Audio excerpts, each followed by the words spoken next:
భారత్ పాకిస్తాన్ మధ్య జల వివాదం మరోసారి తెరపైకొచ్చింది. సింధు జలాల ఒప్పందం ఇకపై ప్రస్తుత రూపంలో కొనసాగదని భారత్ స్పష్టం చేసింది.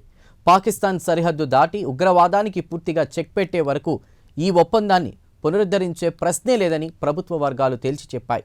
అసలు భారత్ ఎందుకు ఈ కఠిన వైఖరి తీసుకుంది? సింధు జలాల ఒప్పందం భవిష్యత్ ఏంటి?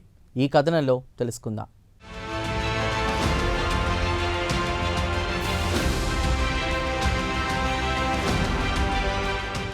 సింధు జలాల ఒప్పందం లేదా ఇండస్ వాటర్స్ ట్రీటీ 1960 సెప్టెంబర్ 19న భారత తొలి ప్రధాని జవహర్లాల్ నెహ్రూ, పాకిస్తాన్ అధ్యక్షుడు అయూబ్ ఖాన్ మధ్య కుదిరింది. ఈ ఒప్పందానికి ప్రపంచ బ్యాంక్ మధ్యవర్తిగా వ్యవహరించింది. భారత్ పాకిస్తాన్ మధ్య 1960లో కుదిరిన సింధు జలాల ఒప్పందం ప్రపంచంలో అత్యంత కీలకమైన జల పంపిణీ ఒప్పందాల్లో ఒకటిగా గుర్తింపు పొందింది. ఈ ఒప్పందం ప్రకారం సింధు నది వ్యవస్థలోని 6 ప్రధాన నదుల జలాలను ఇరు దేశాలు నిర్దిష్ట నిబంధనల ప్రకారం వినియోగిస్తున్నాయి. ఇవి సింధు, జీలం, చెనాబ్, రావి, బియాస్, సట్లెజ్ నదులు.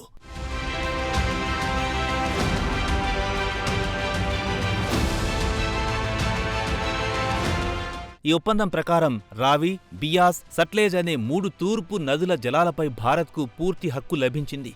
సింధు, జీలం, చెనాబ్ అనే 3 పశ్చిమ నదుల నీటిని ప్రధానంగా పాకిస్తాన్ వినియోగించే హక్కు పొందింది. అయితే పశ్చిమ నదులపై కూడా భారత్కు కొన్ని పరిమిత హక్కులున్నాయి. వాటి ద్వారా త్రాగునీరు, వ్యవసాయం కోసం పరిమిత వినియోగం, అలాగే విద్యుత్ ఉత్పత్తి కోసం జల విద్యుత్ ప్రాజెక్టులు నిర్మించుకోవచ్చు.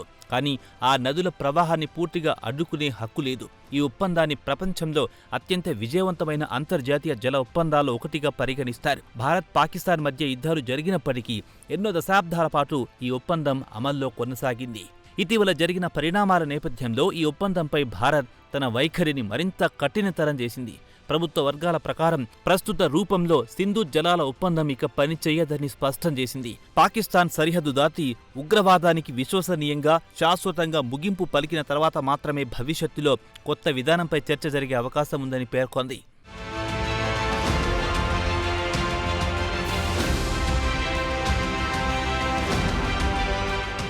దశాబ్దాలుగా ఒప్పందాన్ని గౌరవించినప్పటికీ పాకిస్తాన్ ఉగ్రవాదానికి మద్దతిస్తూనే ఉండడం, అలాగే భారత జల విద్యుత్ ప్రాజెక్టులపై వరుస అభ్యంతరాలు వ్యక్తం చేయడం వల్ల పరిస్థితులు పూర్తిగా మారిపోయాయని చెబుతోంది. ఇటీవల భారత్ చెనాబ్ బేసిన్లో 4870 మెగావాట్ల హైడ్రోపవర్ ప్రాజెక్టులను ప్రారంభించింది. ఇది నీటి వనరులపై పునరుద్ధరణకు దారితీయగలదని చెబుతున్నారు. అయితే పాకిస్తాన్ ఈ ప్రాజెక్టులను తీవ్రంగా వ్యతిరేకిస్తోంది. భారత్ ప్రస్తుతం షహపూర్ కాండి బ్యారేజ్ను పూర్తి చేసింది. ఇది రవి నది నీటిని భారత నియంత్రణలో ఉన్న ప్రాజెక్టులకు మళ్లించడం ప్రారంభించింది.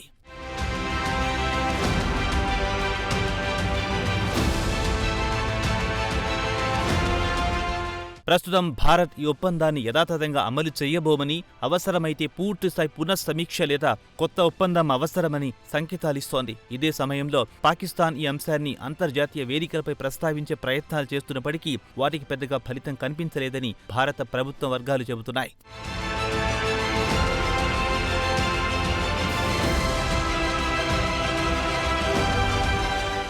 ఈ పరిణామాలు భారత్ పాకిస్తాన్ సంబంధాల్లో మరో కీలక మలుపుగా మారాయి. భద్రత, ఉగ్రవాద నిరోధం, జల వనరుల నిర్వహణ వంటి అంశాలు ఇకపై పరస్పర సంబంధిత అంశాలుగా మారనున్నాయని విశ్లేషకులు అభిప్రాయపడుతున్నారు. మొత్తానికి సింధు జలాల ఒప్పందంపై భారత్ తన వైఖరిని మరింత స్పష్టం చేసింది. ఉగ్రవాదం కొనసాగుతున్నంత వరకు ప్రస్తుత రూపంలో ఈ ఒప్పందం అమల్లోకి రాదన్న సంకేతాలిచ్చింది. ఈ అంశంపై పాకిస్తాన్ ఎలా స్పందిస్తుందో, భవిష్యత్తులో ఇరు దేశాల మధ్య చర్చలు ఏ దిశగా సాగుతాయనేది ఇప్పుడు ఆసక్తికరంగా మారింది.